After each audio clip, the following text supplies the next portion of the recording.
right, what's going on, you guys? Nick here with Nick Strength and Power. I've got a couple of interesting stories for you guys today. The first story that I've got for you guys today, we're almost 1 week out now. Only 8 short days away from the 2024 Mr. Olympia. And we've got some more updates today from two of your favorite classic physique guys, both Wesley and Ramon. So we'll start out with Wesley. Both these guys showed their quads, their legs, from pretty much the same angle at about a week out from the Olympia. Now, I think this is an important comparison because for a lot of this build-up to the Olympia, as you guys know, the conversation has been Wesley or Ramon for number 2, but also it's mostly been upper body comparisons. We haven't seen much of either of these two guys' legs to compare really shot for shot, and one of the biggest criticisms against Wesley has been his legs, specifically the size of his legs. I don't think anybody has a problem with how separated and detailed his legs are, especially from the front. Maybe you can make the argument from the back is where Ramon makes up a lot more ground on Wesley, the hamstrings in particular. But if you're just looking at Wesley from the front, which we are in this update, I think that size-wise, his legs are fine for classic physique. We got to remember this is not open bodybuilding. I think maybe the issue with Wesley a little more is that his upper body is so big and so wide. It maybe throws off the proportion a little bit of his legs to his upper body, but when you see an update like this where you're only looking at his legs, you see they're pretty impressive. And I actually think they're looking bigger in some of these updates that we've seen from him lately than they looked at the Arnold Classic. It looks like he has even added size to his legs, but the definition is what really impresses me. The lines and the detail in his quads is pretty crazy. But again, you're not looking at him from the back. It's not as insane in his hamstrings as it is in his quads, so take it with a little bit of a grain of salt. And we got pretty much the same update from Ramon today, almost the same angle. I would say Ramon's calves are bigger than Wesley's. His condition looks really good. His legs are really vascular. He looks really dry in this update. And I think his legs are a little bit more proportional to his upper body than is the case with Wesley. And I think from the back, when you see Ramon's hamstrings, that's where he really gains the advantage. But from the front, if you put it side by side with Wesley, and granted, the lighting is different. You got to take that into account. Wesley's lighting actually looks better than Ramon's. But when you put them side by side, even though Ramon's legs might be a little bit more proportional with his upper body, maybe size-wise, they're a little bit bigger. There's a little bit more muscle there. Wesley's legs still look great, and even though Ramon is obviously in really good condition, the lines in the cuts in Wesley's legs are just so prominent and really stand out. And I'll be really honest, the more updates that we see of Wesley and the closer that we get to this show, the more I feel like Wesley is going to be the number 2 guy this year at the Olympia instead of Ramon. I think he's really impressive. And yes, Ramon was off at the Arnold when Wesley beat him, but Wesley also beat the other top guys from the Olympia, Urs and Breon. So I think Wesley right now really is just that good. And I think based on these updates right now, I have Wesley in second and Ramon in third. Now, next up in the news, another insane physique update from Rafael Brandao at 8 days out from the Olympia. This one, I think, was clearly taken in the mirror. You can kind of see the distortion. You can see it in his face a little bit, how the mirror kind of stretched out his physique. Because you look at that delt on the right-hand side of the screen. You can kind of see the stretching effect of the mirror, but nonetheless, if you look at the other picture too, his delts just look insane. And I've said this many times already going into the Olympia, I really do feel like Rafael is a big wild card here that maybe not as many people are considering. And I think he's really going to surprise people with how high he places. He really looks impressive. He really impressed me at the Arnold, even when he was standing with Samson Dauda and Hadi Chupin. And then I saw an update on a Brazilian bodybuilding channel, a guy named Miguel Chain, and they actually transcribed it into English. His Instagram. Hey there everyone, good morning, how are you? God bless you all. I just finished my cardio. I took some photos to update the coach, and man, can I just say, the condition in Ohio has already been surpassed. The focus now is on what?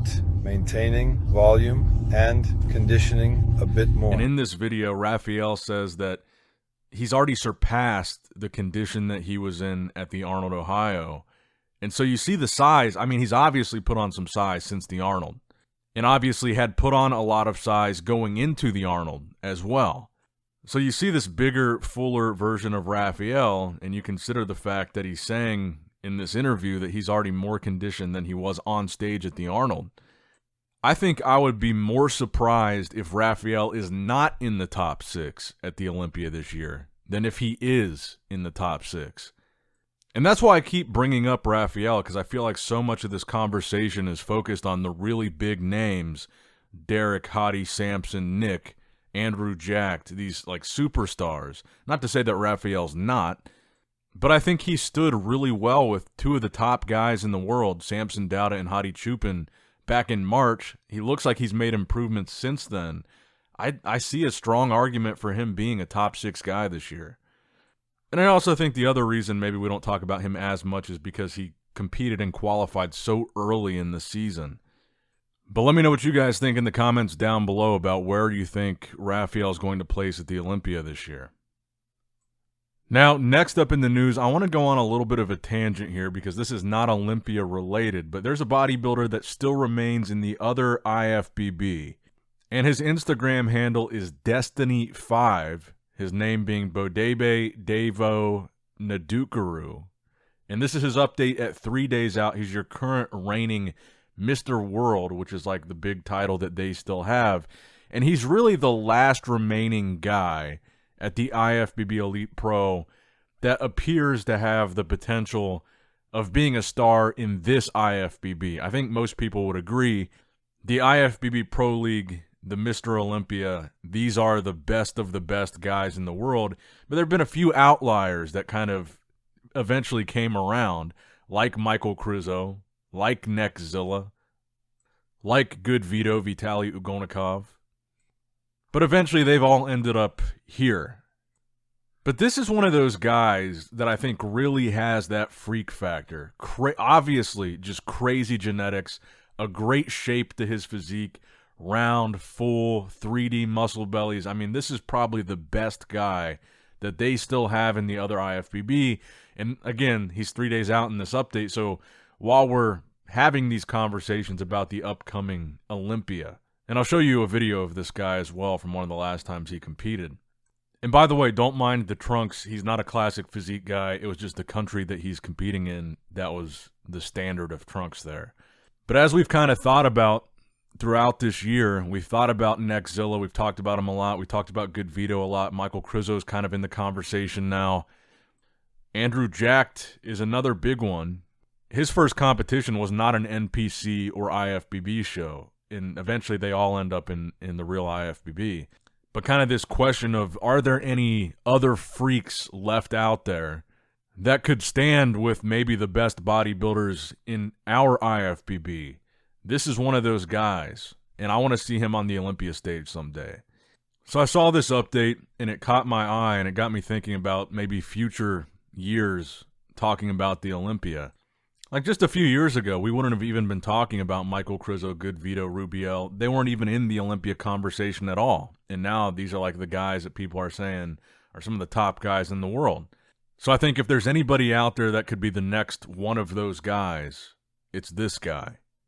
Now, that's going to wrap it up for the video today, guys. I hope you did, in fact, enjoy it. Make sure you like the video, subscribe to the channel, click that bell notification icon if you have not already. And as always, I love you guys. Appreciate you guys. Nick Strength and Power signing out. All right, guys, don't forget to click that like button and subscribe to this channel if you enjoy the content. Also, check out my Instagram at NickStrengthPower. My Facebook page, which is simply Nick Strength and Power. My secondary YouTube channel, Nick Strength and Vlogs, for vlogs and bonus content that you will not see on this channel. And consider subscribing to my third YouTube channel, Nick Strength and Pokemon, which is all things Pokemon and trading card games, completely unrelated to this channel. So if you're into that, give that one a look. And all links to merchandise and social media will be in the description box below. If you guys want a Nick Strength and Power t-shirt, that will be in the Shopify link below. Have a great day.